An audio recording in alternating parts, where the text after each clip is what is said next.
Hoy haremos un análisis profundo de la Biblia, comenzando con el Antiguo Testamento y llegando hasta el Nuevo Testamento. Hablaremos de todo, desde la historia de Adán y Eva en el jardín del Edén, hasta las vidas de los apóstoles después de la crucifixión de Jesús. Al final de este video, verás la Biblia desde una nueva perspectiva y probablemente sentirás una conexión más profunda con estos textos sagrados. El viaje a través de la Biblia no se trata solo de aprender las historias. Se trata de entender sus significados más profundos y cómo pueden influir en nuestras vidas hoy. Si algunas partes de la Biblia te parecen confusas o poco claras, este video te ayudará a aclararlas. Creo que una vez terminado, te sentirás más inspirado y tendrás una mejor comprensión de lo que enseña la Biblia. Antes de comenzar, te pedimos que nos apoyes dando me gusta a este video y suscribiéndote a nuestro canal. Este pequeño gesto es de gran ayuda para nosotros. Gracias. Empecemos desde el principio. Antes de que existiera el universo, solo estaba Dios, que existe más allá del tiempo mismo. Dios ha existido siempre. No fue creado. Siempre ha estado allí, como la fuente última de todo lo que existe. Siendo un ser eterno, Dios es el creador supremo de todo lo que existe. Su existencia no tuvo un comienzo. Siempre ha sido una constante. Dios es a menudo llamado el Padre de la eternidad, porque encarna el concepto de vida eterna. Cuando el mundo comenzó, Dios creó los cielos y la tierra. El sexto día de la creación, Dios creó a los seres humanos a su imagen. Primero creó a Adán y luego hizo a Eva de una costilla de Adán. Estos primeros seres humanos, Adán y Eva, eran puros y perfectos. Vivían en el Edén, disfrutando de una estrecha relación con Dios y cuidando del paraíso que Él había creado para ellos. Sin embargo, cuando Adán y Eva pecaron, esto afectó a toda la humanidad, llevándonos a un estado de decadencia moral. Esto se conoce como la caída de la gracia. Adán y Eva tuvieron dos hijos, Caín y Abel. Desafortunadamente, Caín, movido por los celos, mató a su hermano Abel. Después de esta tragedia, Adán y Eva tuvieron otro hijo, Set. De la descendencia de Set surgió un grupo de creyentes fieles, esperando encontrar redención y la gracia de Dios. No mucho tiempo después de la creación, el mundo fue invadido por el mal y el caos. Dios decidió eliminar a la humanidad para erradicar la maldad. Sin embargo, había un hombre justo llamado Noé. Dios envió un gran diluvio para purificar la tierra, pero salvó a Noé, a su esposa, a sus 3 hijos, Sem, Cam y Jafet, y a sus esposas. Ellos se salvaron dentro de un arca, construida según las instrucciones de Dios. De los hijos de Noé surgieron varios grupos de personas en todo el mundo. Sem se convirtió en el padre de los pueblos semíticos, presentes principalmente en algunas partes del Medio Oriente. Cam se convirtió en el antepasado de varias naciones en África y en Asia, y se cree que Jafet es el progenitor de los pueblos en Europa. Después, Dios eligió una línea familiar específica a través de la cual crearía una nación que un día introduciría al Mesías en el mundo. Este llamado fue para Abraham, que vivía en Ur de los Caldeos. Abraham dejó su patria y a su familia, comenzando un viaje lleno de fe, y construyó altares para honrar a Dios donde quiera que iba.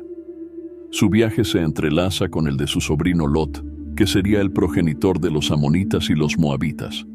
Cuando Abraham tenía 75 años y vivía en Harán, Dios le prometió que tendría un hijo que guiaría una gran nación y que bendeciría a todas las familias de la tierra. Abraham esperó 11 años para que la promesa de Dios se cumpliera. Durante esa espera, Sarai, la esposa de Abraham, empezó a dudar de que la promesa de Dios se realizara. Sugirió que Abraham tuviera un hijo con su sierva Agar. De esta unión nació Ismael, que se convertiría en el antepasado de las naciones árabes, que a menudo estaban en conflicto con los israelitas. Cuando Abraham tenía 99 años, Dios se le apareció de nuevo, animándolo a salir de su tienda y contar las estrellas. Dios en ese momento reveló a Abraham que sus descendientes crecerían enormemente, numerosos como las estrellas en el cielo y los granos de arena en la orilla del mar.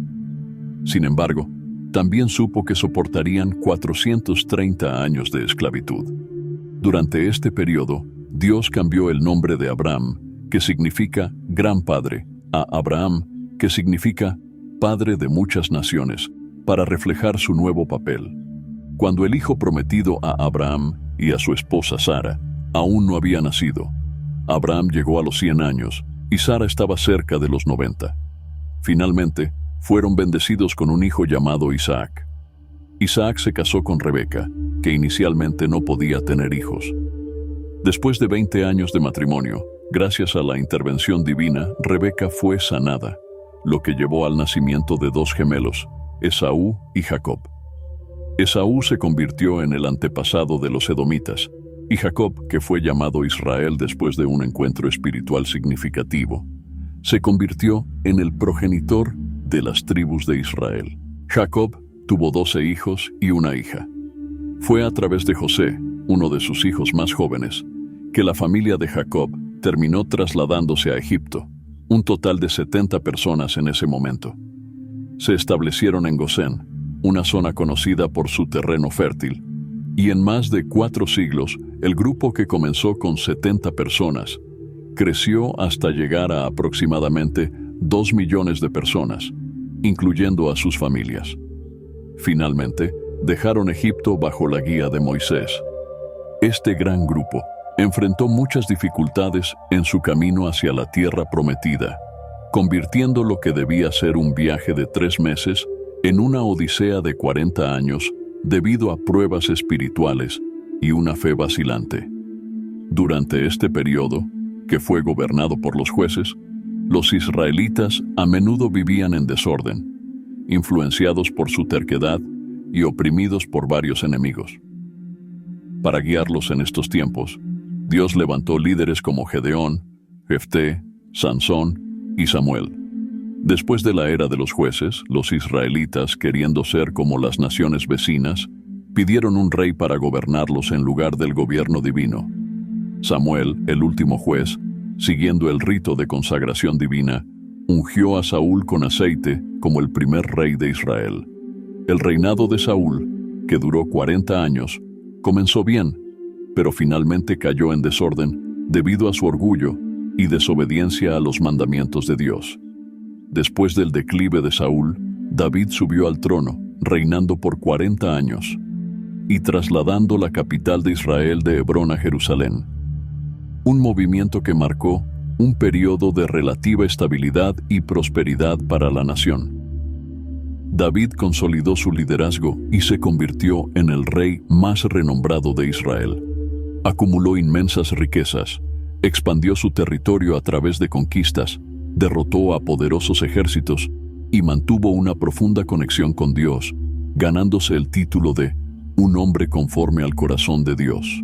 A pesar de haber cometido graves pecados contra su familia y su pueblo, el sincero arrepentimiento de David le hizo obtener el perdón de Dios, y se profetizó que el Mesías vendría de su descendencia. Después de la muerte de David, su hijo Salomón subió al trono y reinó por 40 años. Salomón pidió sabiduría a Dios, quien le concedió no solo sabiduría, sino también extraordinarias riquezas. Salomón se convirtió en un líder célebre, conocido por la construcción del templo en Jerusalén, y su reinado se caracterizó por la paz y la prosperidad. Sin embargo, el corazón de Salomón se desvió debido a sus numerosas esposas que lo influenciaron hacia la idolatría. Solo en sus últimos años volvió a Dios y se arrepintió. Juntos, Saúl, David y Salomón reinaron por un total de 120 años, formando un periodo de reino unificado. Cada rey eventualmente cayó en pecado. Saúl fue atrapado por la hechicería, David cedió al adulterio, y Salomón fue seducido por la idolatría. Sus reinados ilustraron las graves consecuencias de la demanda de Israel de una monarquía, a pesar de la inicial reticencia de Dios. Después del reinado de Salomón, su hijo Roboam ascendió al trono. pero su rechazo a aliviar los pesados impuestos llevó a la división del reino. El reino de Salomón, caracterizado por opulencia y lujo, fue sostenido a través del arduo trabajo de sus súbditos, agobiados por impuestos excesivos. Cuando estos trabajadores vieron una oportunidad de cambio durante la transición del poder, pidieron reformas. Sin embargo, sus demandas fueron ignoradas. Como resultado, 10 de las 12 tribus rechazaron la autoridad de Roboam y siguieron a Jeroboam, formando el reino del norte con Samaria como capital. Este reino duró 209 años, gobernado por 19 reyes pertenecientes a 8 dinastías diferentes, pero trágicamente ninguno de ellos siguió los estándares de justicia, siguiendo en cambio las prácticas corruptas de Jeroboam. Jeroboam I, para asegurar su dominio e impedir que sus súbditos peregrinaran a Jerusalén, estableció lugares de culto alternativos en Betel, Gilgal y Beerseba en el reino del norte. Su objetivo era mantener la lealtad del pueblo, manipulando sus prácticas religiosas, asegurándose de que no se alinearan con los reyes de Judá en el sur. En el reino del norte, el rey Jeroboam estableció un precedente, colocando becerros de oro en los templos y persuadiendo al pueblo a venerar estos ídolos como si fueran Dios. Esta práctica idólatra fue continuada por todos los 19 reyes que lo siguieron, cada uno de los cuales se apartó de buscar a Dios y se comprometió en comportamientos malvados y perversos. Durante este periodo de declive moral, Dios levantó profetas como Amós, Oseas y Miqueas, que hablaron valientemente contra los pecados de la nación, desde los niveles más altos del gobierno hasta las injusticias cotidianas presentes en lugares comunes como cabañas, mercados y campos. Estos profetas denunciaron la corrupción política, condenaron una religión comprometida y señalaron la injusticia social y la opresión económica que eran rampantes, exhortando a la nación a arrepentirse. Sin embargo, sus advertencias fueron en gran medida ignoradas. Bajo el reinado del rey Acab, su esposa Jezabel promovió el culto a Baal, una deidad cananea asociada con la prosperidad, llevándolo a una difusión en Israel. En respuesta a esta creciente idolatría, Dios envió al profeta Elías, quien desafió y desacreditó valientemente el culto a este falso Dios. Después de Elías, Eliseo continuó el ministerio profético, realizando muchos milagros. A pesar de estos esfuerzos, el pueblo de Israel persistió en su desobediencia. Como resultado, Dios permitió que el imperio asirio castigara a Israel. Los asirios, conocidos por sus crueles tácticas militares y brutales conquistas, devastaron Israel, dejando una estela de destrucción y terror, incluida la acumulación de cabezas de muertos en las puertas de la ciudad como demostración de su barbarie. Después de conquistar el reino del norte, el rey Salmanasar V de Asiria repobló la región con varios grupos étnicos, mezclando intencionalmente las poblaciones para diluir cualquier sentido de unidad nacional entre los israelitas. Esto llevó a la aparición de los samaritanos, una comunidad mixta que más tarde albergaría una profunda animosidad hacia los judíos del reino del sur. En contraste, el reino del sur de Judá, compuesto por las tribus de Benjamín y Judá, tuvo varios reyes justos, incluidos Asa, Josafat, Ezequías, Jotam, Usías, Joás y Josías. Bajo su liderazgo, Judá a menudo prosperó, viviendo periodos de prosperidad económica y renovación moral, social y espiritual, en marcado contraste con el tumulto y el declive del reino del norte. En el reino del sur, destinado por la profecía a dar nacimiento al Mesías de la descendencia de David, una sola dinastía real mantuvo el trono. Para comunicar sus mensajes a los habitantes de Judá, Dios nombró una serie de profetas, incluidos Isaías, Miqueas, Joel, Sofonías y Jeremías. A pesar de estas advertencias y guías divinas, la nación cayó en una profunda decadencia moral, ignorando constantemente la voz de Dios. Como consecuencia de su persistente desobediencia, Dios permitió que el ejército babilonio los derrotara como forma de castigo divino. El pueblo de Judá fue entonces llevado cautivo a Babilonia. El reino del sur, conocido como Judá, logró durar 345 años antes de caer definitivamente debido a dos invasiones principales. Durante la primera invasión significativa, las fuerzas del rey Nabucodonosor abrumaron Jerusalén. Destruyeron el prestigioso templo, símbolo de su fe y orgullo, y deportaron a muchos habitantes, dejando la ciudad en profunda humillación y ruina. Este periodo de cautiverio duró 70 años, cumpliendo precisamente la profecía dada por Dios a Jeremías. Durante este difícil periodo de exilio, Dios continuó proporcionando guía a los prisioneros a través de profetas como Jeremías, Ezequiel y Daniel. Este tiempo en cautiverio sirvió como proceso de purificación para el pueblo de Judá, liberándolos de sus prácticas idólatras. Durante esta transformación, comenzaron a surgir sinagogas como nuevos centros de culto y aprendizaje, ayudando a preservar su fe y cultura. Después de los 70 años establecidos por Dios, los prisioneros fueron autorizados a regresar a su tierra natal. En ese momento, el imperio babilonio había caído, y el imperio medo-persa había tomado su lugar. Ciro el Grande, cuyo advenimiento fue predicho por una profecía divina 200 años antes de su nacimiento, liberó a los prisioneros judíos y les permitió regresar a Canaán. Este significativo retorno a casa se llevó a cabo en 3 fases principales. La primera fase fue liderada por Zorobabel, quien se centró en la reconstrucción del templo, un símbolo central de su fe y comunidad. La segunda fase fue liderada por Esdras, cuya misión principal era revitalizar las leyes divinas entre el pueblo. Trabajó diligentemente para restablecer las prácticas religiosas y los estándares legales que se habían perdido durante los años de exilio. La tercera y última fase fue liderada por Nehemías. Su liderazgo se centró en la reconstrucción de las defensas de la ciudad, en particular de los muros de Jerusalén, y en la revisión de las instituciones políticas y espirituales de la sociedad. Nehemías tenía como objetivo restablecer el orden y la estabilidad, garantizando que la ciudad pudiera prosperar nuevamente. A pesar de la alegría y el alivio de regresar a su tierra natal, los colonos judíos enfrentaron numerosos obstáculos formidables mientras comenzaban la reconstrucción del templo.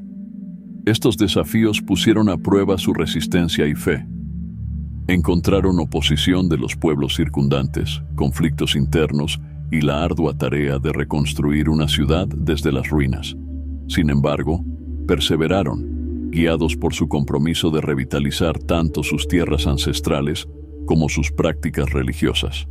Su viaje fue un testimonio de su resiliencia y fe inquebrantable frente a las adversidades. Inicialmente, los samaritanos intentaron infiltrarse en los esfuerzos de reconstrucción del templo, fingiendo cooperar, con la esperanza de sabotear el proyecto desde dentro. Cuando su oferta de ayuda fue rechazada, cambiaron de táctica y comenzaron a amenazar a los trabajadores judíos.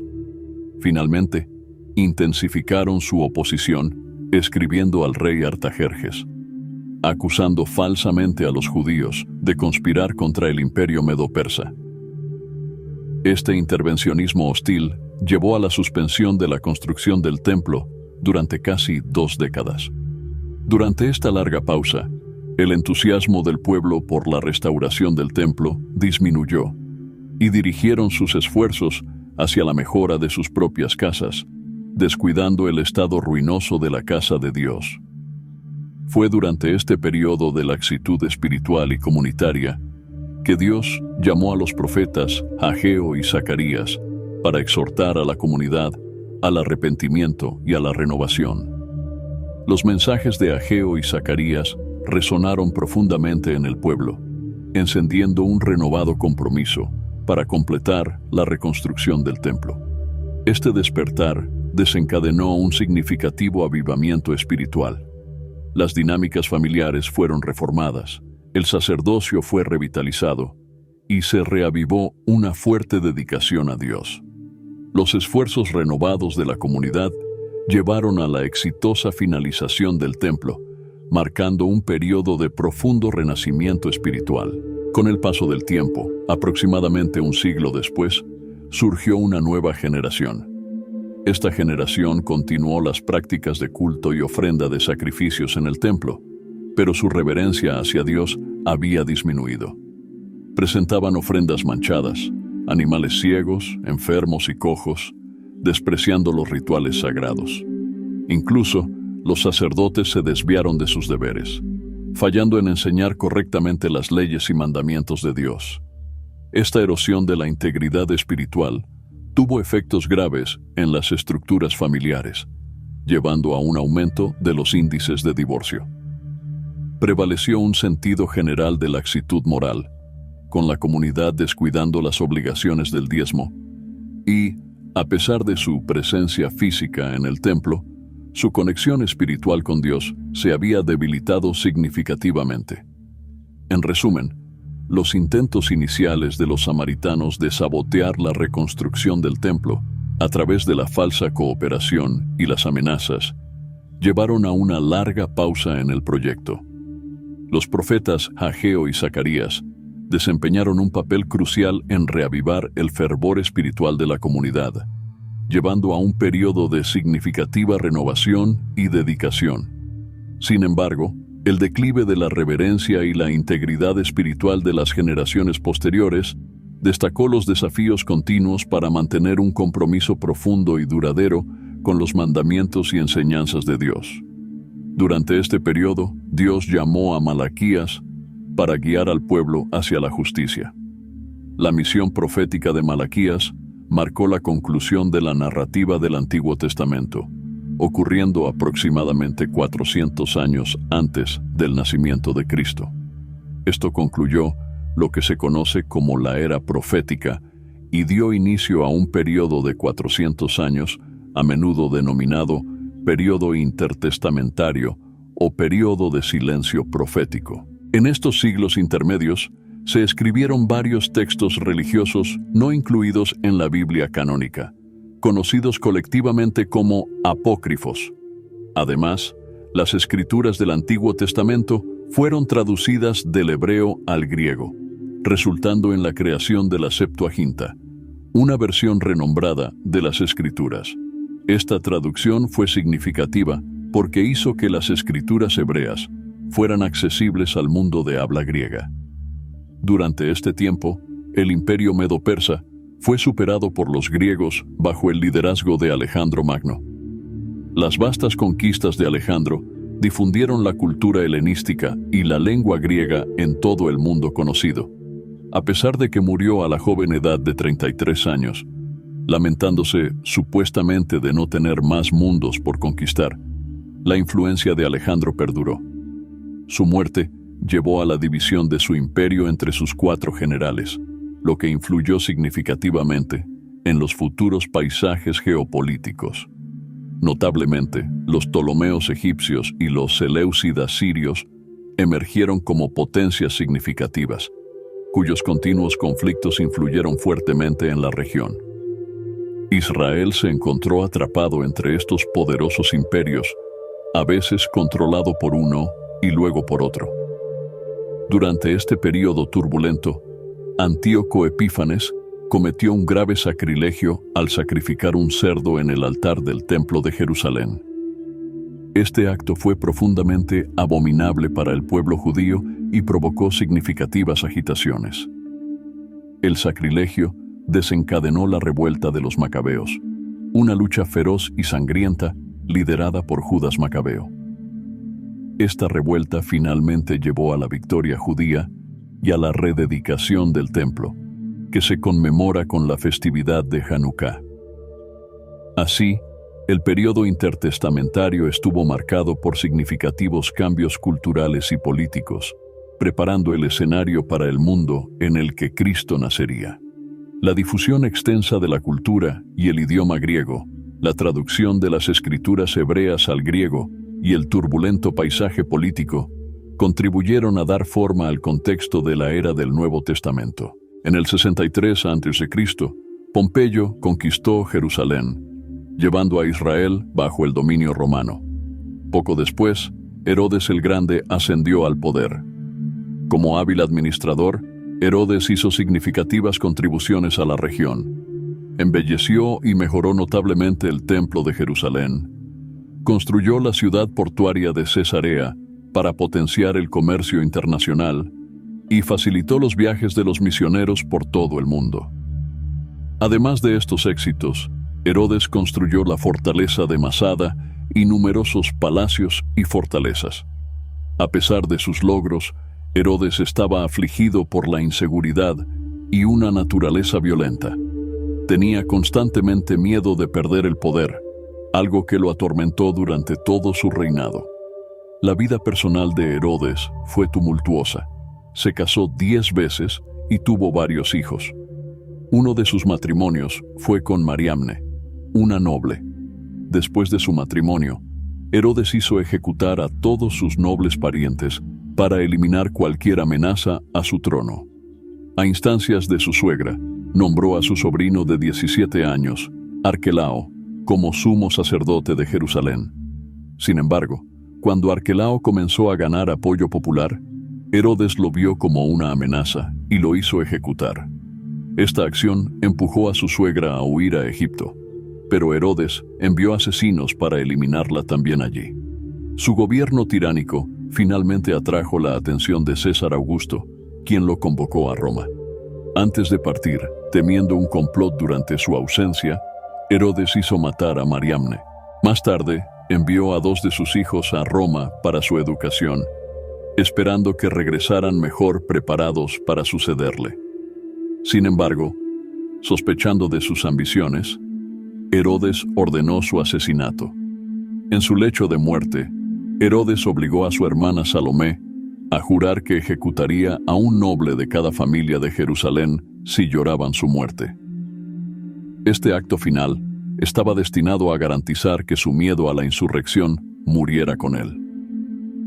El reinado de Herodes el Grande estuvo marcado por notables logros arquitectónicos y administrativos, pero su legado fue ensombrecido por la paranoia y las acciones brutales para asegurar el poder. Su personalidad compleja y las medidas despiadadas dejaron una marca indeleble en la historia de Israel. Herodes el Grande se perturbó profundamente cuando los magos le anunciaron el nacimiento de un niño destinado a ser el rey de Israel. Después de la muerte de Herodes, ocurrida alrededor del 4 a.C., su reino fue dividido entre 4 de sus hijos. Arquelao heredó Judea, Samaria e Idumea, pero su gobierno fue desastroso. La población judía, sufriendo debido a su mala gestión, pidió a los romanos que lo removieran. En respuesta al tumulto en Judea, Roma nombró a un procurador romano o gobernador para administrar directamente la región. Poncio Pilato era el gobernador en ese periodo, conocido por su administración dura y a menudo brutal. En este contexto de opresión herodiana y dominio romano, la espera judía por un Mesías, un Salvador divinamente ungido, se intensificó. Había un profundo deseo de liberación y libertad de su sujeción. Fue en esta atmósfera cargada que Jesús nació en Belén de Judea, llegando en lo que las Escrituras llamaron la plenitud de los tiempos, alineándose perfectamente con los eventos profetizados. El Verbo Eterno tomó forma humana, viviendo entre la humanidad y encarnando gracia y verdad. Compartió la experiencia humana, viviendo humildemente, recorriendo sus caminos, comiendo su comida y compartiendo sus sufrimientos. Lloró sus lágrimas y finalmente llevó sus pecados en la cruz. Su resurrección trajo la promesa de redención y vida eterna. La vida y las enseñanzas de Jesús resonaron profundamente con el pueblo oprimido de Judea. Su mensaje de amor, compasión y perdón ofreció esperanza y una visión de un reino diferente, no basado en el poder terrenal, sino en el amor divino y la justicia. Su crucifixión y resurrección se convirtieron en la piedra angular de la fe cristiana, simbolizando la victoria definitiva sobre el pecado y la muerte, y anunciando el inicio de un nuevo pacto entre Dios y la humanidad. Las influencias de la cultura griega y romana, junto con la tradición judía, crearon el contexto ideal para la llegada del Mesías. En este periodo, Palestina estaba bajo el control de los romanos, y el reino de Herodes el Grande estuvo marcado por muchas persecuciones. Para escapar de su crueldad, José y María llevaron al pequeño Jesús a Egipto, donde permanecieron hasta la muerte de Herodes. Cuando regresaron, se establecieron nuevamente en Nazaret, su antiguo pueblo. Aquí Jesús creció, hijo de un carpintero, y a los 30 años comenzó a enseñar y a guiar a las personas. Jesús fue bautizado por Juan el Bautista en el río Jordán. Este gesto simbolizaba su unión con las personas que había venido a salvar. Durante el bautismo, el cielo se abrió y Dios confirmó su amor por Jesús, diciendo: «Este es mi Hijo amado, en quien me complazco». En ese momento, el Espíritu Santo descendió sobre él como una paloma, dándole la fuerza para su misión. Después del bautismo, el Espíritu llevó a Jesús al desierto, donde ayunó durante 40 días y enfrentó 3 pruebas puestas por el diablo. En cada prueba, Jesús resistió, apoyándose en las enseñanzas de la Biblia y mostrando su fuerza espiritual. El diablo, que había triunfado una vez en el Edén, esta vez no pudo vencer a Jesús en el desierto. Lleno del Espíritu Santo, Jesús regresó a Galilea, a su ciudad, Nazaret. Allí, en una sinagoga, leyó un pasaje del libro de Isaías, anunciando a todos que había sido elegido por Dios para enseñar, sanar y liberar a las personas, mostrando claramente quién era y cuál era su propósito. La influencia de la cultura y el idioma griego se había extendido en la región, mejorando la comunicación y la difusión de nuevas ideas. Las carreteras y ciudades construidas por los romanos hacían los viajes más fáciles y seguros, ayudando a difundir rápidamente el mensaje de Jesús. La tradición judía y la espera de un Mesías crearon el contexto adecuado para las enseñanzas y acciones de Jesús. Cuando Jesús comenzó su ministerio público, hacía milagros, hablaba del reino de Dios y reunía seguidores.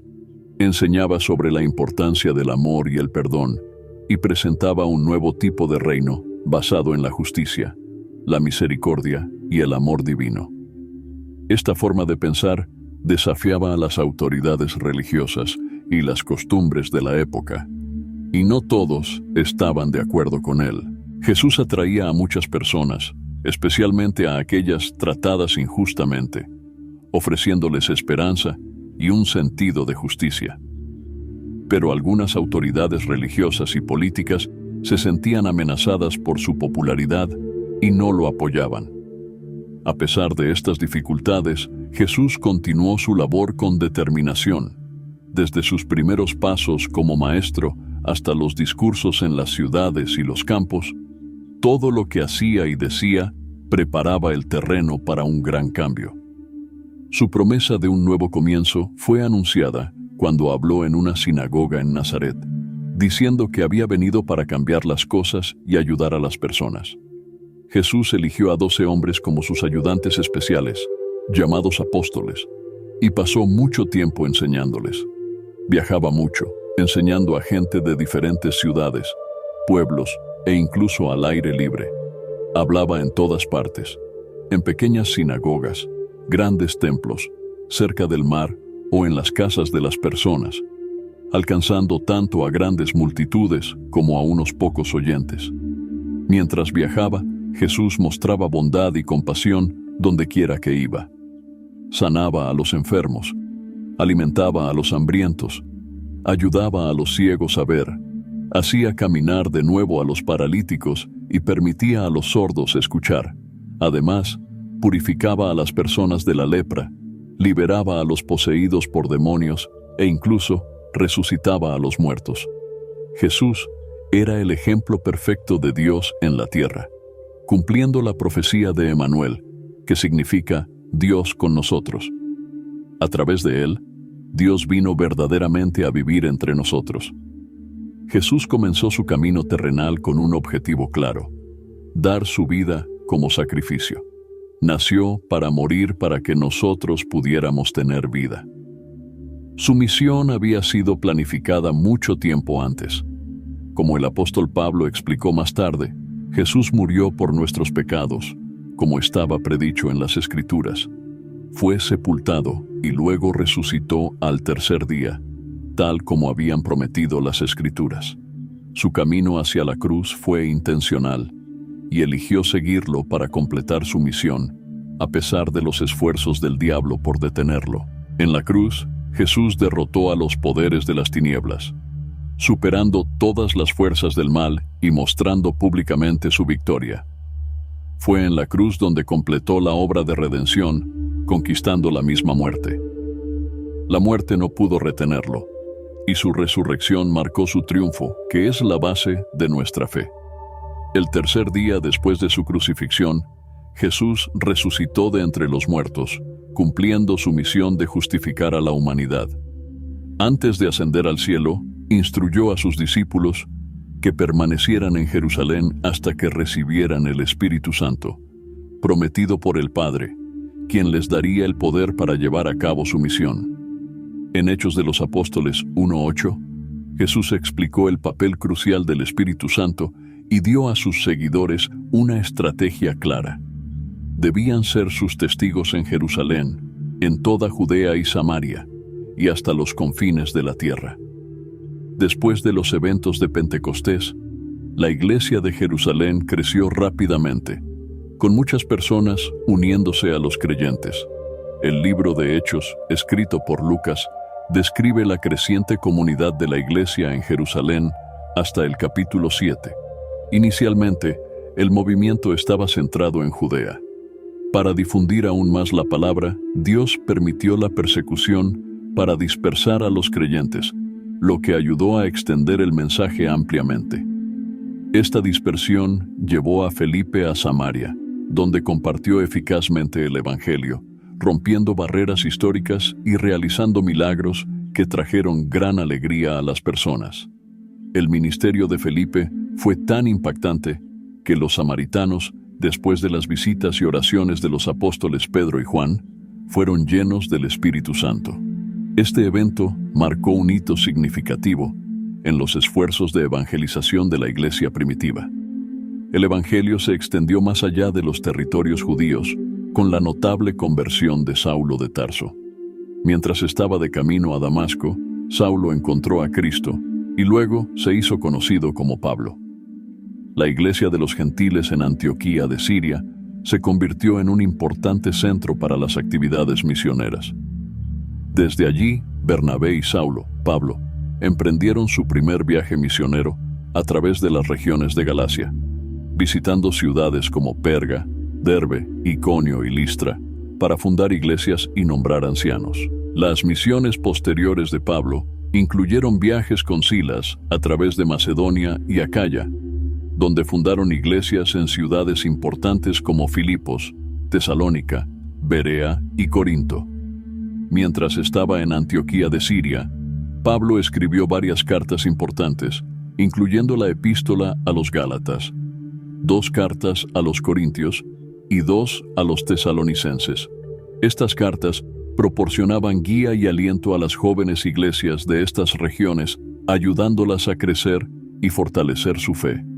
Durante su tercer viaje para difundir sus creencias, Pablo viajó a través de Asia Menor, dedicando especialmente 3 años completos a Éfeso, una ciudad vibrante con más de 300,000 residentes. Aquí, escribió cartas para guiar a la creciente iglesia de Corinto. La ciudad estaba adornada con el magnífico templo de Diana, considerado una de las maravillas del mundo antiguo. Durante su tiempo en Asia Menor, Pablo estableció comunidades de fe en varias ciudades como Pérgamo, Tiatira, Sardis, Filadelfia, Laodicea, Colosas e Hierápolis. Al mismo tiempo, hubo una hambruna durante el reinado del emperador Claudio, lo que llevó a la expulsión de los judíos de Roma, como se menciona en Hechos 18:2. Para ayudar, Pablo recogió donaciones de las iglesias no judías para apoyar a la comunidad judía en dificultades. Mientras se preparaba para viajar a Jerusalén, Pablo advirtió a los ancianos de Éfeso sobre los desafíos inminentes. A pesar de ser consciente de los riesgos, permaneció decidido a difundir el Evangelio, escribiendo también una carta significativa a los romanos, expresando su deseo de visitarlos y apoyar su camino espiritual. Sin embargo, los planes de Pablo sufrieron un giro cuando encontró problemas a su llegada a Jerusalén. Terminó involucrado en asuntos legales durante 2 años bajo el gobierno de Félix y Festo en Cesarea. Temiendo por su seguridad debido a complots en su contra, Pablo, aprovechando su ciudadanía romana, pidió ser juzgado en Roma. Así comenzó su difícil viaje hacia la ciudad imperial, marcado por un peligroso naufragio. Cuando el barco enfrentó violentas tormentas en el mar, todos a bordo fueron protegidos por una fuerza milagrosa, tal como Dios le había prometido a Pablo. Después de desembarcar sanos y salvos en la isla de Malta, Pablo fue mordido por una serpiente venenosa, pero permaneció ileso gracias a la protección de Dios. Este evento demostró a todos el poder y el cuidado de Dios.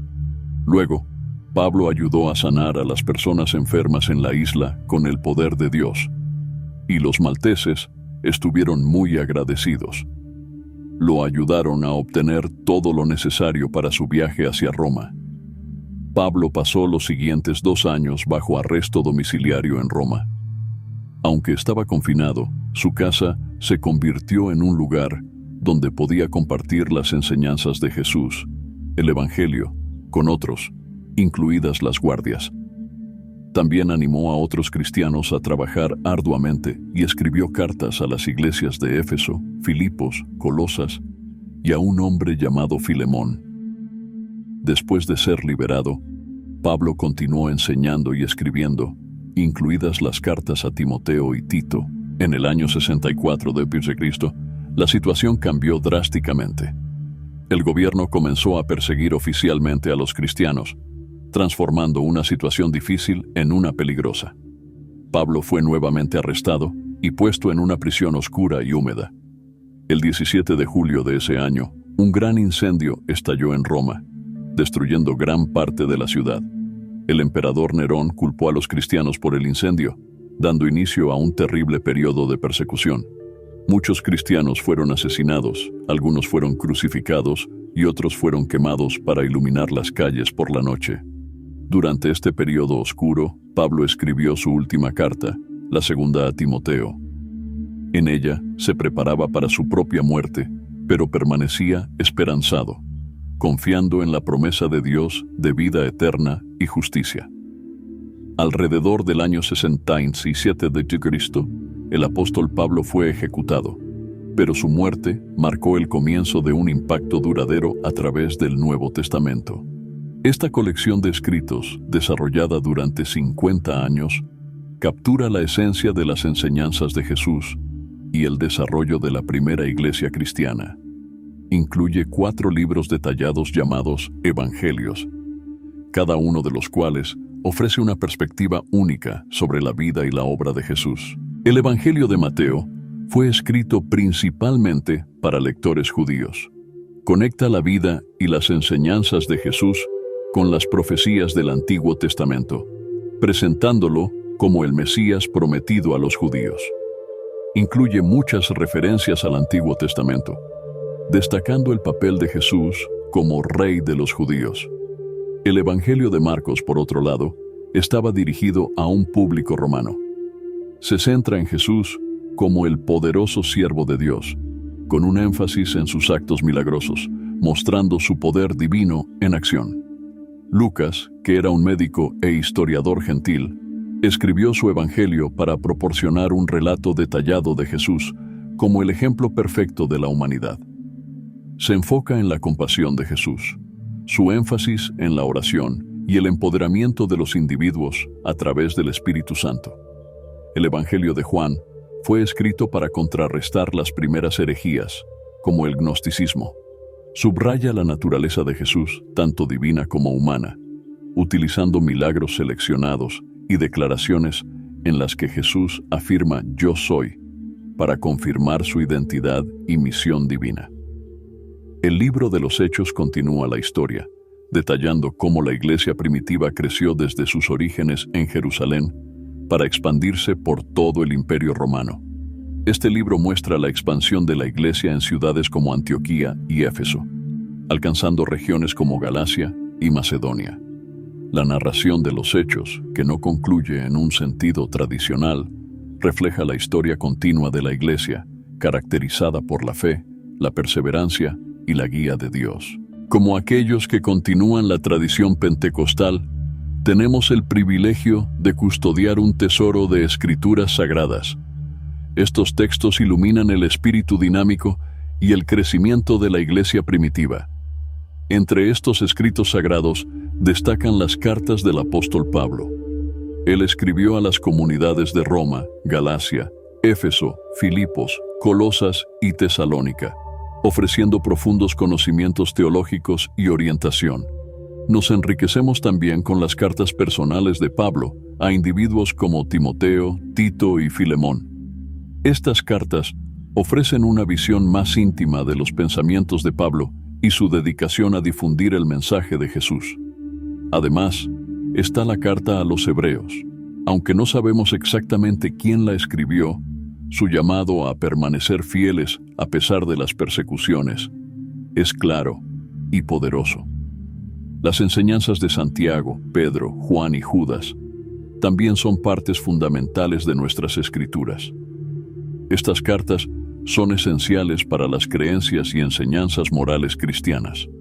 Finalmente, el libro del Apocalipsis, escrito por Juan durante su tiempo en la isla de Patmos, alrededor del 96 d.C., muestra una visión profética de la victoria final de Cristo y el futuro de la Iglesia. Dejemos que esta preciosa colección nos inspire y nos guíe.